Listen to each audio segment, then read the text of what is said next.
Good day, friends. What will happen to Bitcoin at the beginning of next year? This is a question I get very often. Spot ETF applications and halving are on everyone's lips. But let's break down this whole situation in order. What to expect from the Bitcoin price? What strategies can be used? What are the risks involved? So, Bitcoin is showing a pretty strong growth as everyone is waiting for the approval of SEC applications from the biggest Wall Street sharks, like BlackRock, Fidelity. The money these companies or hedge funds hold is over $20 trillion. Mind you, Bitcoin now has 862 billion in capitalization. In 2021, Bitcoin's capitalization exceeded $1 trillion. Naturally, Wall Street figured out the situation a bit, saw such an increase in capitalization, and in the run-up to the halving, they cannot miss such a gain. And after a number of adjustments, changes of applications due to the Commission's requirements, active negotiations, BlackRock tickers, ARK Finance tickers were assigned on the Nasdaq exchange. Those tickers are already in the system. So it's expected that first SEC approval will happen on January 10th. It will most likely be BlackRock.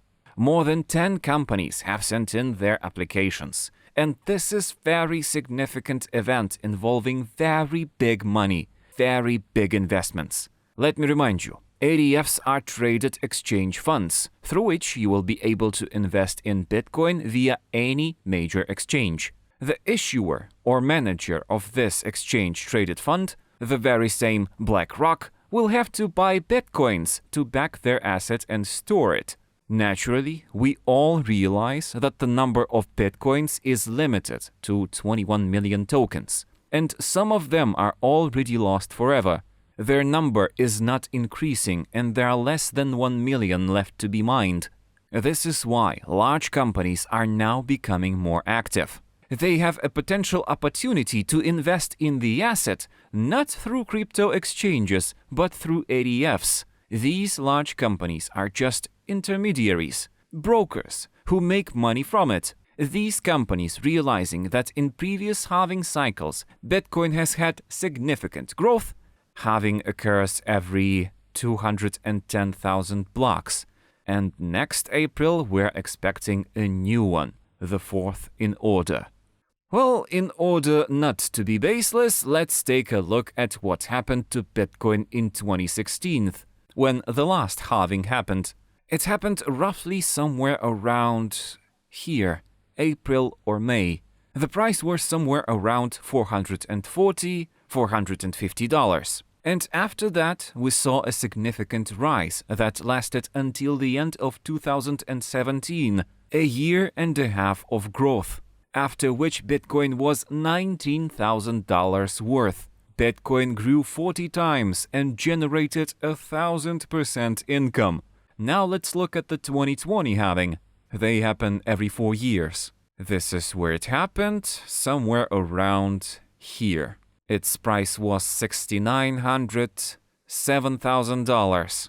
And after that, we saw a year-long rise and Bitcoin became $64,000 worth. Growth was, if not 10 times, then close to that. We're now approaching 2024, halving will happen in April, and what will become of the Bitcoin price? I think it's easy to guess. Wall Street sharks want to get in before the halving. Launch their ETF funds to make a lot of money. There's a lot of demand for Bitcoin, and the commissions will bring companies profit. It's no coincidence that the first adjustments to the fillings from the SEC were focused on where the Bitcoins of these ETF funds would be held. BlackRock first specified Coinbase, America's largest fully licensed exchange, which had an IPO and trades on Nasdaq.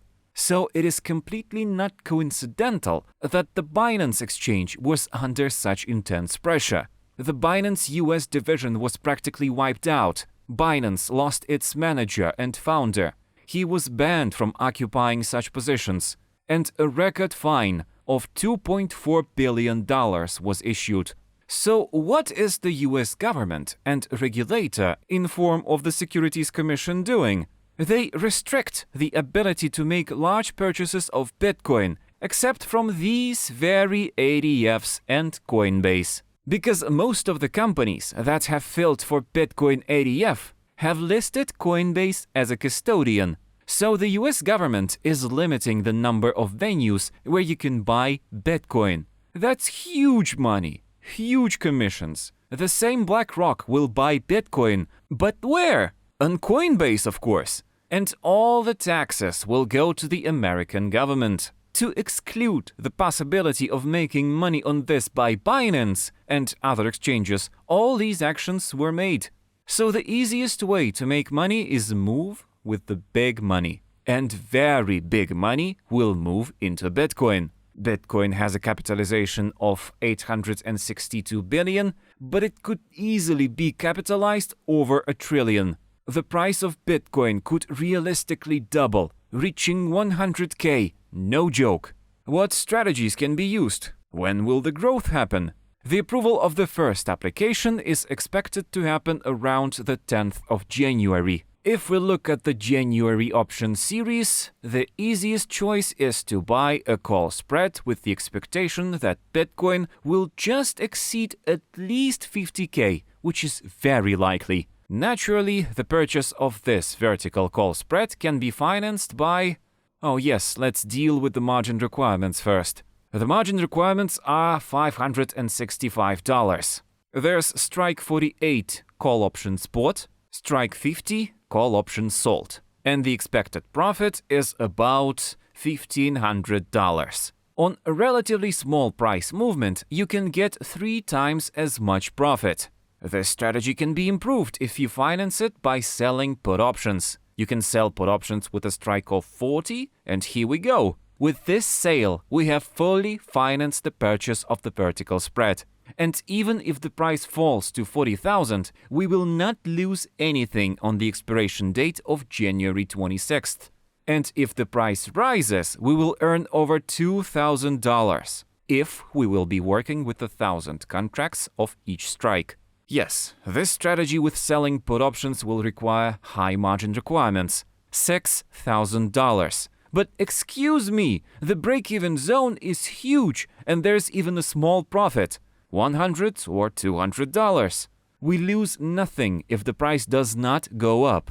But if it drops below 40K, we get 1 Bitcoin at a price of 40K, which isn't too bad.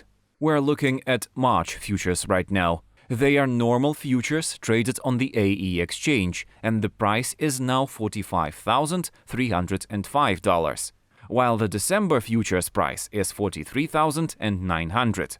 What other choices do we have? A conservative option is to sell put options. For example, strike 43. The break-even point is 41,500, and in the worst-case scenario, we will get Bitcoin for 41,500. If the price does not fall below 41,500, we will make a profit. But if the price exceeds 43,000, the profit will be the full premium of the sold options, which is about $3,000. This was a simple sale of January put options. The other variant is even more conservative. In this strategy, we don't expect the price to fall. I've already mentioned all the upcoming notable events. So maybe we expect the price to rise even. So I bought put options at strike 44 and sold put options at strike 43, twice as much as I bought. Naturally, the potential profit was reduced. It's just above $1,000 now. But now the break-even point is below $41,000. In the worst-case scenario, we get Bitcoin for $41,000. But if by the expiration date the price drops a little bit to $43,000, then we'll get a maximum profit of $2,000. In the first vertical call spread strategy, we expected the price to rise. But when we sell a ratio put spread, we expect the price not to fall much. And these are all the simplest variants of the strategies I wanted to show you. Of course, you can try more aggressive strategies. You You can try to build strategies yourself in the AE terminal. It is available for free.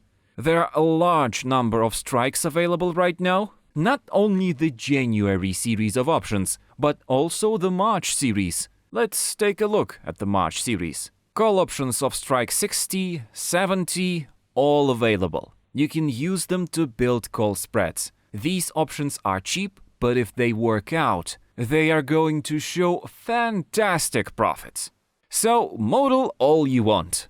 These are such interesting events awaiting us, having ahead, so I invite everyone to trade. Trade Bitcoin options.